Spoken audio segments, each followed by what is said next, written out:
Hello my dear students, कैसे हैं आप सभी लोग। स्वागत है हमारे यूट्यूब चैनल बायोजेनेसिस में। मैं आपका एजुकेटर सत्येंद्र। आज हम आप लोगों के साथ डिस्कस करने वाले हैं एक नए इंपॉर्टेंट टॉपिक के बारे में जिसका नाम है इम्यूनिटी। इसमें हम लोग पढ़ेंगे इन्नेट इम्यूनिटी क्या है, एक्वायर्ड इम्यूनिटी क्या है। इन्नेट इम्यूनिटी में हम लोग बैरियर्स के बारे में पढ़ेंगे।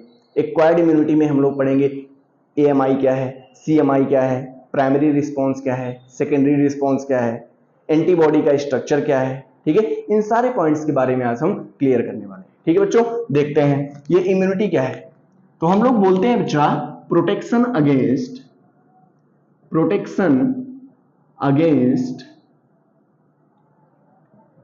environmental agent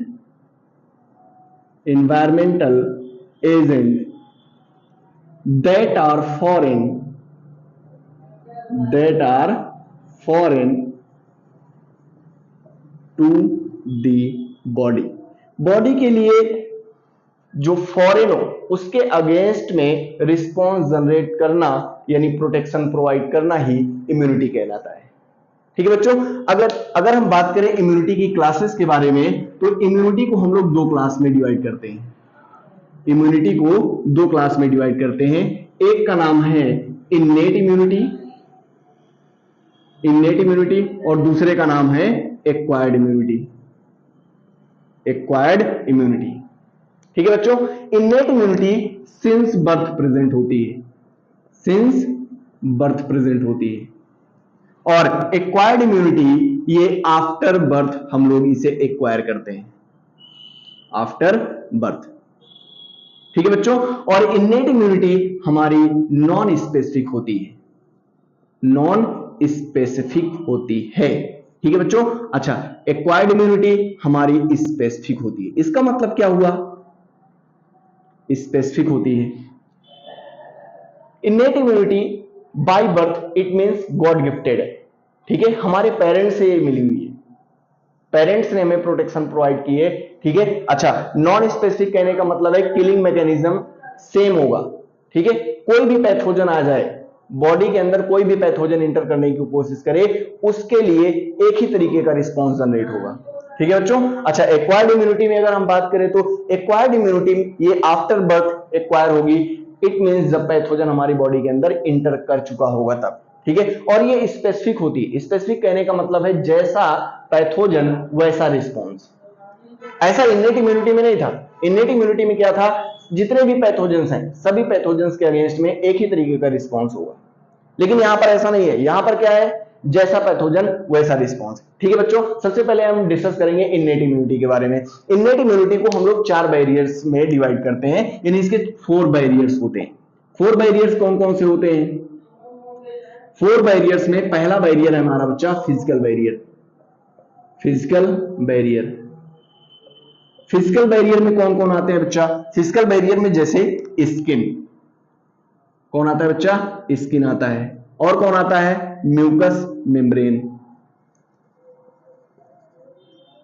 देखना बच्चों, स्किन में आप लोग जानते हो कि वैक्स की लेयर पाई जाती है, सबसे ऊपर वैक्स की लेयर पाई जाती है। कोई भी पैथोजन हमारी बॉडी के अंदर इंटर करना चाहेगा तो वैक्स की लेयर में ट्रैप हो जाएगा, और वैक्स की लेयर में ट्रैप होने के बाद इसको हमारी बॉडी की जो भी सोल्जर सेल्स हैं वो इसे डिस्ट्रॉय कर देंगे। ठीक है बच्चों। म्यूकस मेम्ब्रेन जैसे हमारी जितनी भी नेचुरल ओपनिंग्स हैं, जैसे नेजल चैम्बर में, ठीक है, हमारे ईयर में वैक्स, ठीक है, यूरोजेनाइटल ट्रैक्ट में, ठीक है, यूरोजेनाइटल ट्रैक्ट में भी म्यूकस की मेम्ब्रेन पाई जाती है। ठीक है बच्चों।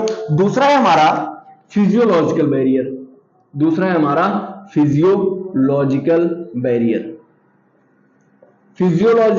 में कौन आता है बच्चा? फिजियोलॉजिकल बैरियर में आते हैं हमारे टीयर, सलाइवा। ठीक है बच्चों, टीयर हो गया, सलाइवा हो गया। ठीक है, टीयर कैसे हमें प्रोटेक्शन प्रोवाइड करेगा? तो आप लोग जानते हो जैसे ही हम लोग कुछ पॉल्यूटेड इन्वायरमेंट से गुजरते हैं तो पॉल्यूटेड इन्वायरमेंट में गुजरने से हम लोगों के ईयर से आई से टीयर्स सिक्रीट होना स्टार्ट हो जाते हैं। क्यों? क्योंकि बाहरी पैथोजेंस, बाहरी एजेंट्स, इन्वायरमेंटल एजेंट हमारी बॉडी के अंदर इंटर करना चाहते हैं, जिसकी वजह से टीयर सिक्रीट होना स्टार्ट हो जाते हैं। और टीयर में आप लोग जानते हो लाइसोजाइम्स प्रेजेंट होते हैं। क्या प्रेजेंट होते हैं बच्चा? लाइसोजाइम्स प्रेजेंट होते हैं, और लाइसोजाइम्स ये पैथोजेंस को आसानी से किल कर सकते हैं। ठीक है बच्चों। अच्छा, और कौन है? स्टमक पीएच है। इसके साथ साथ में अगर हम और बात करें तो स्टमक पीएच भी होता है। स्टमक पीएच, कोई भी पैथोजन अगर हमारे फूड पार्टिकल्स के थ्रू अगर इंटर करना चाहे, किसके थ्रू? फूड पार्टिकल्स के थ्रू अगर इंटर करना चाहे, तो फूड पार्टिकल्स आप लोग जानते हो कि डायरेक्टली हमारे स्टमक में जाते हैं, और स्टमक में आप लोग जानते हो एसिड पाया जाता है जिसका नाम है HCl हाइड्रोक्लोरिक एसिड। ये इतना ज्यादा स्ट्रांग होता है कि अगर हथेली पर रख दिया जाए, ठीक है, इस पार से इस पार तक भी निकल सकता है। तो सोचो एक पैथोजन की क्या औकात। ठीक है बच्चों। तो हमारा स्टमक पीएच हो गया, सलाइवा हो गया, टीयर हो गया। कोई भी चीज अगर हम खाते हैं तो हमारे माउथ में सलाइवा बनता है। ठीक है, कोई भी चीज च्युइंग करते हैं तो सलाइवा उसमें मिक्स होता है। तो कोई भी पैथोजन अगर हमारे फूड पार्टिकल्स के अंदर है तो उसकी डेथ होना निश्चित है। ठीक है बच्चों। अच्छा, तीसरा बैरियर कौन सा है? तीसरा बैरियर है सेलुलर बैरियर। सेलुलर बैरियर में किसको पढ़ते हैं? सेलुलर बैरियर में हम लोग पढ़ते हैं न्यूट्रोफिल्स, मोनोसाइट और एनके सेल्स को। ठीक है, एनके सेल हो गई, नेचुरल किलर सेल, और मैक्रोफाजेस। मैक्रोफाजेस को डिस्कस करते हैं।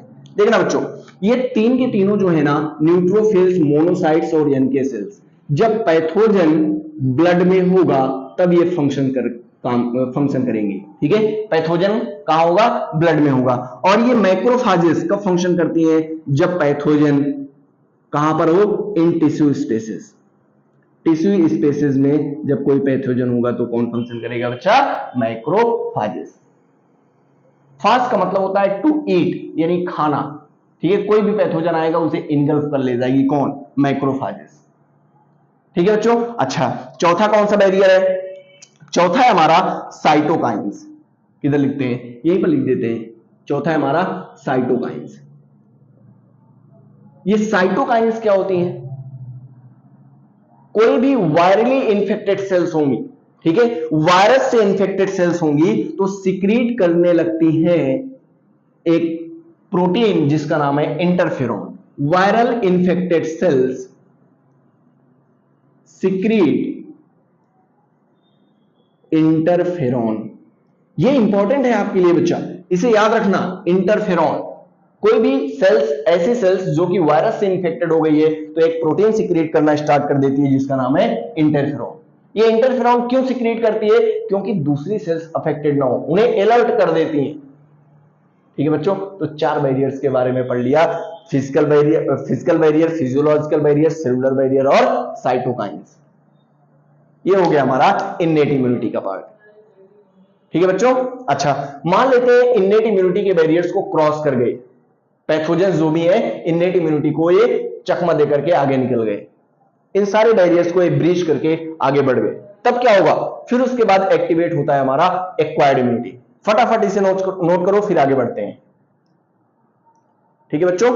ठीक है, आप लोगों ने नोट कर लिया होगा। अब आगे बढ़ते हैं, एक्वायर्ड इम्यूनिटी को डिस्कस करते हैं।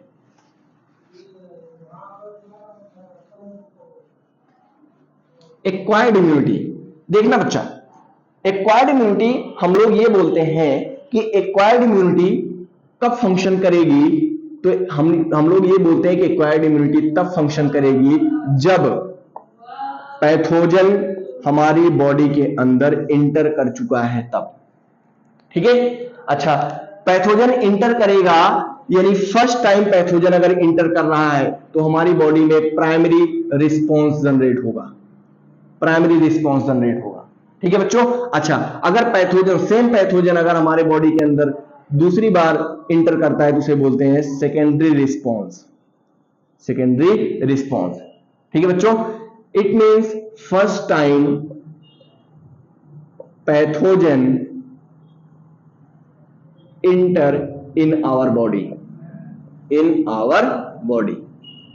ठीक है बच्चों। और इसके एलिमिनेशन का तरीका ना बहुत स्लो होगा, यानी लो इंटेंसिटी से। ऐसा नहीं कि वो पैथोजन एलिमिनेट नहीं होगा, एलिमिनेट होगा, लेकिन वो बहुत स्लो इंटेंसिटी से, लो इंटेंसिटी से वो एलिमिनेट होगा, यानी उसको टाइम लगने वाला है। ठीक है बच्चों, लेकिन अगर सेम पैथोजन, ठीक है, सेम पैथोजन फिर से इंटर करना स्टार्ट करे, ठीक है, हमारी बॉडी के अंदर इंटर करे, same pathogen enter in the our body, enter in our body, तब क्या होगा, ये फास्ट रिस्पॉन्ड करेगी। फास्ट रिस्पॉन्ड करने का मतलब है कि हाई इंटेंसिटी से, ठीक है, हाई इंटेंसिटी से ये परफॉर्म करने वाले हैं।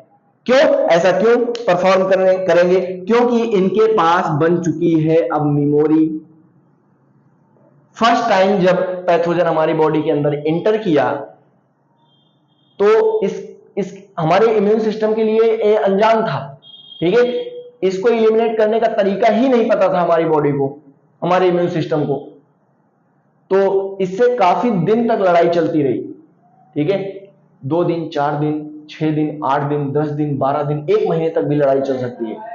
लेकिन बच्चों जैसे ही पैथोजन को कंप्लीटली एलिमिनेट कर लिया, एक फाइल बना लिया, अपनी फाइल बना लिया, उसमें ये लिख लिया कि ये पैथोजन है कैसा, इसके पास कौन कौन से वेपन्स हैं, ठीक है, जैसे टेररिस्ट होते हैं तो उनको पता होता है, ये हमारे इंडियन आर्मी को पता होता है कि इसमें कौन कौन से वेपन्स हैं, ठीक है, इसके पास कौन कौन से वेपन हो सकते हैं, और ये इसको एलिमिनेट करने का तरीका क्या हो सकता है, इसको मारने का तरीका क्या हो सकता है, कैसे जल्दी हमारे देश से निकल जाए, ठीक है, कौन सी ऐसी स्ट्रेटजी अप्लाई करें जिसकी वजह से ये हमारे पैथोजन हमारे बॉडी से, हमारे देश से बाहर निकल जाए, ठीक है बच्चों। तो ये इनके पास क्या होती है, मेमोरी होती है, जिसकी वजह से ये जल्दी एलिमिनेट हो जाते हैं, ठीक है बच्चों। अच्छा, अब हम एक्वायर्ड इम्यूनिटी को और आगे डिस्कस करते हैं, जल्दी जल्दी आप लोग नोट डाउन कर लो, ठीक है बच्चों, नोट कर लिया होगा आप लोगों ने। अब हम लोग पढ़ते हैं एक्वायर्ड इम्यूनिटी में जो सेल्स पार्टिसिपेट करती हैं वो कितने टाइप की होती हैं। तो बच्चा इसमें 2 टाइप्स की सेल्स इन्वॉल्व होती हैं, 2 टाइप्स की सेल्स इन्वॉल्व होती हैं। कौन कौन सी सेल हैं, तो सबसे पहले इसमें हमारे स्टार्ट होती हैं बी सेल्स, यानी बी लिम्फोसाइट्स, ठीक है बच्चों, B lymphocytes, B lymphocytes, B lymphocytes, और दूसरी है टी लिम्फोसाइट्स। 2 तरीके की सेल्स इंवॉल्व होती है, B lymphocytes and T lymphocytes. अच्छा बच्चा, बी लिम्फोसाइट्स जब हमारे बॉडी को प्रोटेक्शन प्रोवाइड करती है तो इसे बोलते हैं antibody, antibody mediated response, antibody mediated response, ठीक है बच्चों।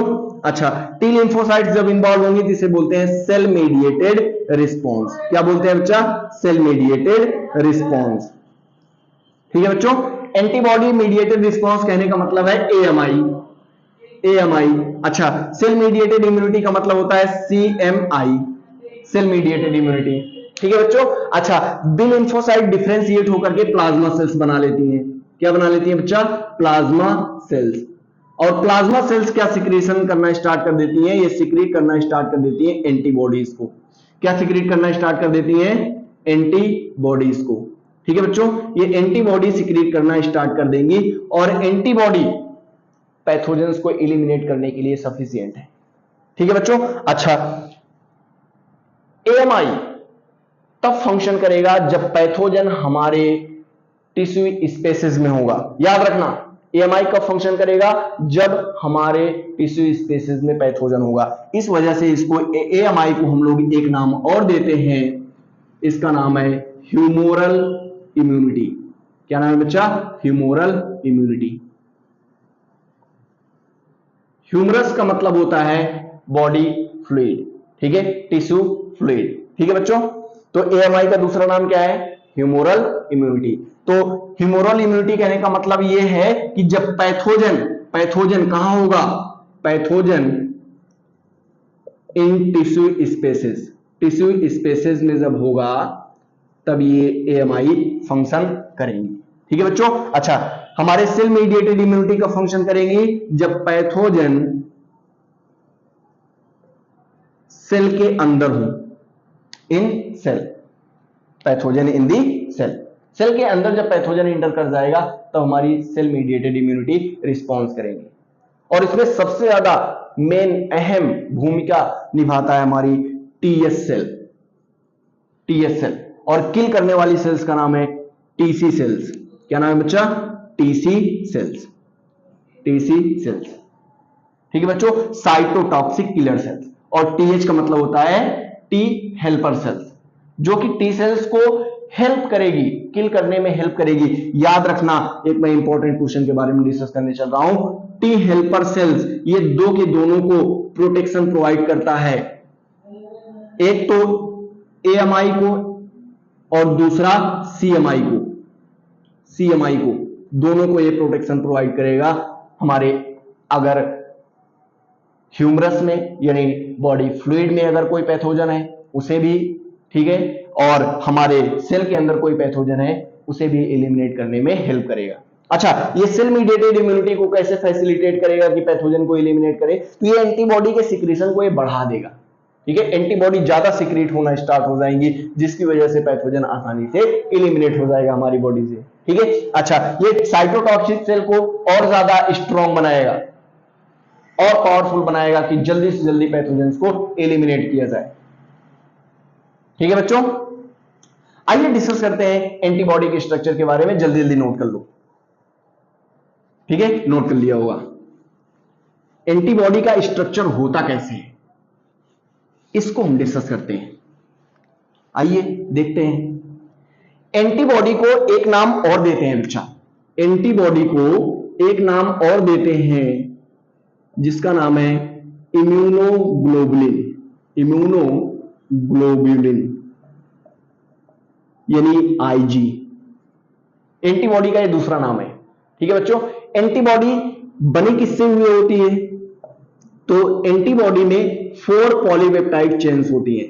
4 पॉलीपेप्टाइड चेन्स होती हैं। 4 पॉलीपेप्टाइड चेन। अच्छा, पॉलीपेप्टाइड और प्रोटीन में क्या डिफरेंस है? थोड़ा सा इसको डिस्कस कर लेते हैं। तो पॉलीपेप्टाइड उन्हें बोलते हैं बच्चा, ध्यान रखना, जिनका मॉलिक्यूलर वेट 10,000 डाल्टन से नीचे हो। क्या मैंने बोला? जिनका मॉलिक्यूलर वेट 10,000 डाल्टन से नीचे हो उन्हें बोलते हैं पेप्टाइड, ठीक है बच्चों।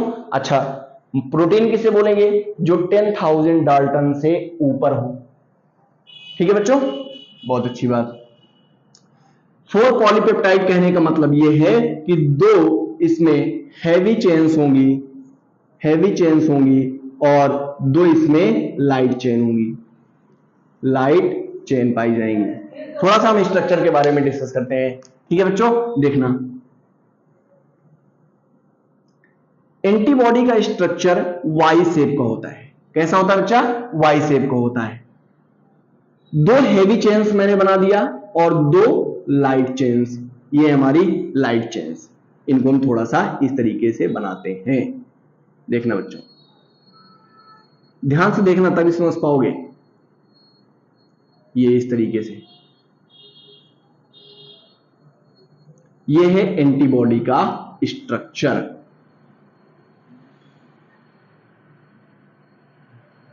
ये देख लिए बच्चों, एंटीबॉडी का ये स्ट्रक्चर है, ठीक है। इसमें डाइसल्फाइड बॉन्ड्स प्रेजेंट होते हैं, डाइसल्फाइड बॉन्ड्स प्रेजेंट होते हैं। ये भी क्वेश्चन पूछा जा चुका है कि डाइसल्फाइड बॉन्ड्स का नंबर कितना होता है, ठीक है बच्चों। तो डाइसल्फाइड बॉन्ड एंटीबॉडीज के अंदर 16 डाइसल्फाइड बॉन्ड्स प्रेजेंट होते हैं। कितने disulphide bonds? 16 disulphide bonds present होते हैं। याद रखोगे? बहुत अच्छी बात, याद रखोगे तो बहुत अच्छी बात, ठीक है बच्चों। डाइसल्फाइड बॉन्ड का नंबर कितना होता है? 16 होता है, ठीक है बच्चों।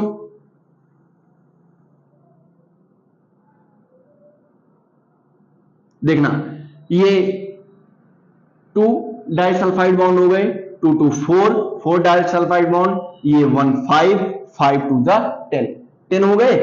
10 + 2 12, 12 to 14, और 14 1 15, और ये हो गए 16 डाइसल्फाइड बॉन्ड्स पाए जाते हैं एंटीबॉडी के स्ट्रक्चर में। देखना बच्चों, इस रीजन को हम लोग बोलते हैं कांस्टेंट रीजन। क्या बोलते हैं? Constant region. और इस रीजन को हम लोग बोलते हैं बच्चा वेरिएबल रीजन। इस रीजन को हम लोग बोलते हैं वेरिएबल रीजन। अच्छा, कांस्टेंट रीजन और वेरिएबल रीजन क्यों बोलते हैं? कांस्टेंट रीजन इस वजह से बोलते हैं क्योंकि ये कांस्टेंट रहता है, कभी वेरी नहीं करता। लेकिन variable region can vary according to the pathogen. जैसा पैथोजन होगा वैसे ये फिट बैठ जाएगा। ठीक है बच्चों, आई होप आप लोग समझ पाए होंगे। इसे बोलते हैं एंटीजन बाइंडिंग साइट। क्या बोलते हैं बच्चा? याद रखना, एंटीजन बाइंडिंग साइट। और एंटीजन बाइंडिंग साइट्स को हम लोग एक नाम देते हैं जिसका नाम है पैराटो। क्या नाम देते हैं बच्चा? पैराटो। याद रखना, एंटीजन बाइंडिंग साइट का एक नाम है जिसका नाम है पैराटो। आई होप आप लोग समझ पा रहे होंगे। जल्दी जल्दी नोट करो, फिर आगे बढ़ते हैं। ठीक है, आप लोगों ने नोट कर लिया होगा। अब आगे बढ़ते हैं, हम लोग ये डिस्कस करते हैं एंटीबॉडी कितने टाइप्स की होती है। कोई बताएगा कमेंट सेक्शन में? ठीक है, जो लोग कमेंट करेंगे अच्छी बात है, जो लोग नहीं करेंगे वो अब देखें। ठीक है बच्चों, देखना, एंटीबॉडी 5 टाइप्स की होती है। कितने टाइप्स की होती है? 5 टाइप्स की होती है। इसको याद रखने का तरीका मैं हमेशा बताता हूं। जैसे कोई स्टूडेंट बाहर तैयारी करने के लिए जाता है तो उसके पेरेंट्स दुखी हो जाते हैं। ठीक है, दुखी हो जाते हैं तो बच्चा क्या करता है? कहता है कोई बात नहीं, फिर से आ जाएंगे 1-2 महीने में लौट करके। लेकिन पेरेंट्स को तो ये रहता है कि हमारे बच्चे बाहर चले गए हैं पढ़ने के लिए, यानी उनको गम दे करके चले जाते हैं। ठीक है, तो हम ट्रिक से याद करवाते हैं, गम दे। ठीक है, ये 5 टाइप्स की एंटीबॉडीज हो गई। तो कौन कौन सी है 5 टाइप्स की एंटीबॉडीज? तो Ig, A, Ig, M, Ig, D, Ig, E. ठीक है बच्चों, इसमें से आप लोगों को 3 एंटीबॉडीज के बारे में याद ही होना चाहिए, आईजीजी, आईजीए और आईजीई के बारे में। ठीक है बच्चों, पांचों में से अगर सभी ना याद कर पाना तो 3 के बारे में जरूर याद रखना। आईजीजी ये सबसे ज्यादा पाई जाती है, मैक्सिमम नंबर में पाई जाती हैं, और आईजीई ये सबसे कम पाई जाती है, मिनिमम नंबर में पाई जाती है हमारी बॉडी में। ठीक है बच्चों, अच्छा, ये आईजीजी यही अकेला एक ऐसा एंटीबॉडी है जो कि प्लेसेंटल मेम्ब्रेन को क्रॉस कर सकता है। प्लेसेंटल मेम्ब्रेन को या प्लेसेंटल बैरियर को ये क्रॉस कर सकता है। ठीक है बच्चों, ये क्रॉस कर सकता है, याद रखना है। ठीक है, अच्छा, आईजीई ये सबसे कम होती है और ये एलर्जी के लिए रिस्पॉन्सिबल होती है, एलर्जी के लिए रिस्पॉन्सिबल होती है। अच्छा, सबसे बड़ी प्रोटीन कौन सी है? तो ये लार्जेस्ट प्रोटीन है आईजीएम। ठीक है, लार्जेस्ट प्रोटीन है आईजीएम और ये पेंटामेरिक होती है, पेंटामेरिक होती है। 5 सब यूनिट से मिलकर के बनी होती है। ठीक है बच्चों, अच्छा, आईजीए ये सिक्रीटरी एंटीबॉडी है, सिक्रीटरी एंटीबॉडी है। इट मींस ये सिक्रीशन करेगी, जो भी एंटीबॉडी बनाएगी ये सिक्रीशन करेगी, जैसे हमारे टीयर्स में, सलाइवा में, ठीक है, म्यूकस मेम्ब्रेन में ये एंटीबॉडी देखने को मिल जाएगी। ठीक है बच्चों, याद रखोगे? आई होप आप लोगों को वीडियो समझ में आया होगा, और अगर समझ में आया होगा तो वीडियो को लाइक, शेयर और कमेंट्स करिएगा। मिलते हैं अगले वीडियो में, तब तक के लिए बाय बाय, जय हिंद।